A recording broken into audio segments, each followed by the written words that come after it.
He was a beggar, until the day she looked past the dirt, and saw a truth even he had forgotten. But secrets never stay buried. Sit back and enjoy it. There are 1,000 ways to test love. But only one way to test the heart of a man who says he'd stay, no matter what.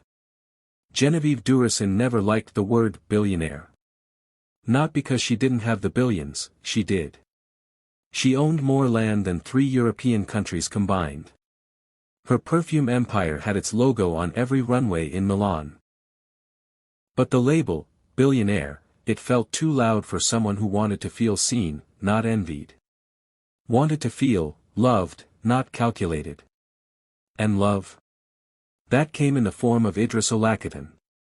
A charming, self-proclaimed minimalist with a dimpled smile and a moral code strong enough to make nuns blush.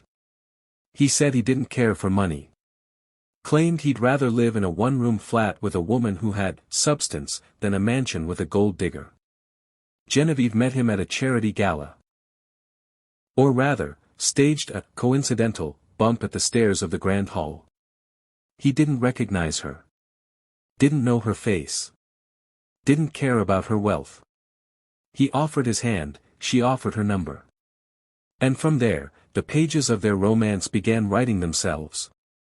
Fast. But so did the questions in Genevieve's mind. Would he love her if she had nothing? Would he stay if the silk sheets were swapped for stiff cardboard boxes and the scent of luxury replaced by dust and city fumes? Her closest friend, Mireille, warned her. You're playing with fire, Jenny. Men like Idris are good until tested. Don't do this. Don't sabotage the one good thing. But Genevieve was done taking people at face value. Her last fiancé stole $8 million and ran to Buenos Aires. Her father's death revealed a chain of betrayals from board members she trusted. No. She had learned. Love untested was love unproven. So she disappeared. The media erupted. Genevieve Durison missing. Last seen 3 nights ago after a board meeting. Car found abandoned on Route 17. Family suspects foul play. And just like that, the world thought she was gone. In reality, she was 3 blocks away. Hunched in a wheelchair beneath an old train bridge, dirt on her face, a fake scar on her cheek, layers of torn clothing, and a voice she practiced until it rasped. She became Mama Glow. A homeless cripple who whispered for spare change outside Idris' favorite cafe. For 2 weeks, she watched him. He smiled at everyone. Tipped the barista. Laughed on phone calls. But never once looked her way. She tried everything. Coughing fits. Shivering visibly. Even staged a fall from her wheelchair. Still, he passed. Always in a hurry. Always polite. But never stopping. Then one day, it rained. Not the soft drizzle of mercy, but the thunderous rage of the skies grieving. Her cardboard bedding soaked. Her bones ached. Her pride curled into a fetal position. And then, he stopped. Idris. Umbrella in one hand. Eyes narrowed at her like he was seeing her for the first time. Ma'am, he began slowly. You've been here a while, haven't you? She nodded. He knelt beside her. Pulled out his handkerchief. Cleaned a spot on her cheek. The scar. His thumb lingered. That looks real. His voice, softer now. Suspicious. But not old. Her heart skipped. He knows. But then he laughed, dry, unsure. I'm sorry. I shouldn't assume. He took her to a nearby shelter. Bought her hot soup. Paid for a week's bed. Said his fiancée had gone missing, and maybe kindness to others would be his penance for not noticing sooner. Genevieve cried herself to sleep that night. She thought she'd broken him. But she was only breaking herself. The next morning, She went back to the bridge, back in her disguise. But she wasn't alone.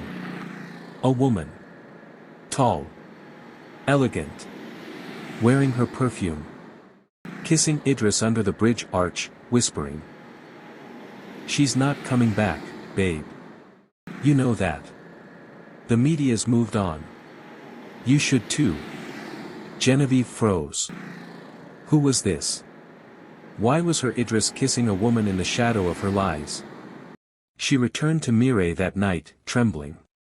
Mireille poured wine, shook her head. "You forgot one thing," she said. "You're not the only one testing people, Jenny." Genevieve didn't sleep. The next morning, she rolled herself back to the bridge. Idris wasn't there. But the woman was. Genevieve approached. "Spare a coin," she croaked. The woman looked down, smiled too wide. "Only if you earn it, cripple." Genevieve blinked. Tears burned behind her eyes. But her hands stayed still. That night, she took off the wig. Wiped off the grime. Walked into the cafe Idris always visited. No disguise. No theatrics.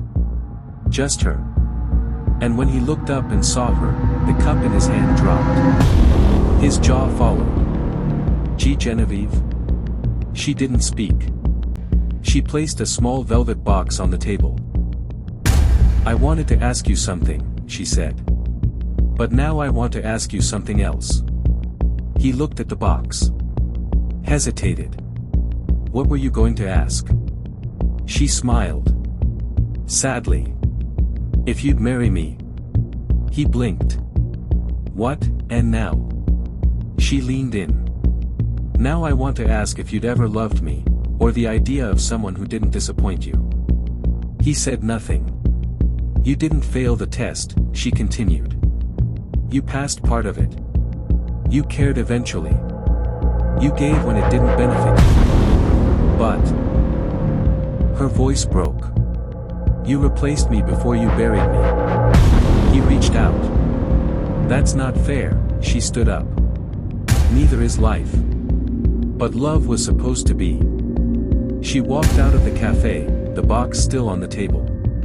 Cameras clicked as the cafe erupted in whispers. No one knew what had happened, yet everyone felt it. Weeks later, the media had a new story. Billionaire re-emerges, a real-life satire that had the whole city fooled. Idris tried to reach her. Letters. Emails. Public apologies. She read none. Until one letter came. No stamp. No return address. Just a napkin. With one sentence, "I didn't know how to love what I couldn't recognize." She folded it, tucked it in the last chapter of her memoir titled, "The Masked Millionaire, What I Found Under the Bridge." And in the dedication, she wrote, "To the stranger who saw me crippled and didn't run. Your kindness was the richest gift of all. Sometimes, love wears rags, and truth hides behind silence." If this story moved you, imagine what's coming next. Who is at fault? Idris? Or Genevieve? What will you have done if you are Idris? What moral lesson do you learn? Drop your comments and where you are watching from. Subscribe now. Because the next secret might just be yours.